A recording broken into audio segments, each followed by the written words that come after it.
personnellement, je ne vois aucune incompatibilité entre croissance d'un côté et écologie humaine de l'autre.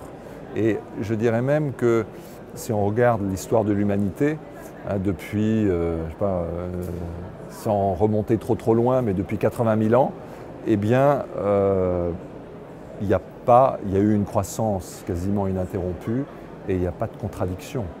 Je dirais même que les temps où l'homme s'est éloigné d'une façon trop nette de ce que l'on pourrait appeler le cœur de l'écologie humaine, ça a plutôt été des temps de crise et des temps de destruction.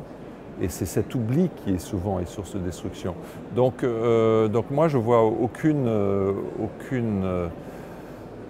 je dirais, contradiction. Et est-ce que c'est le bon moment d'y réfléchir? Parce qu'en période de crise, effectivement, souvent on me fait cette remarque, et il faut peut-être penser d'abord à la trésorerie, d'abord penser aux clients.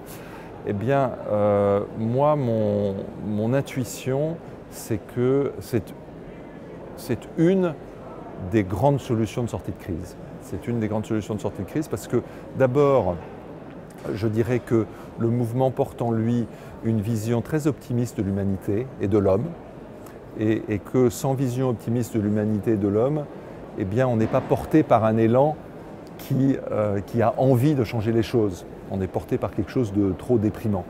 Ça, c'est la première chose. La deuxième chose, c'est que quand on voit les dynamiques qui sont en train de se créer autour des jeunes, comment réfléchissent les jeunes,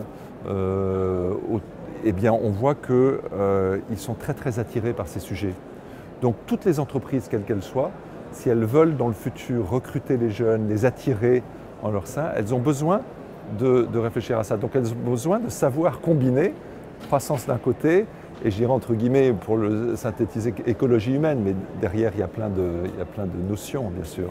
Il faut, voilà, donc bon, je pourrais continuer en parlant des clients et non plus des collaborateurs. Les clients eux-mêmes commencent à s'intéresser, et on voit bien qu'il y a des mouvements de consommateurs qui s'organisent, qui ne veulent plus acheter de produits qui sont fabriqués par des entreprises qui elles-mêmes n'ont aucune notion d'écologie humaine, c'est-à-dire maltraitent leurs collaborateurs, maltraitent l'environnement. Donc ce concept élargi d'écologie, moi je le trouve très porteur, je trouve qu'il a un impact sur les collaborateurs, il a un impact sur les clients, et par conséquent il devient au cœur de ce que l'on peut appeler croissance.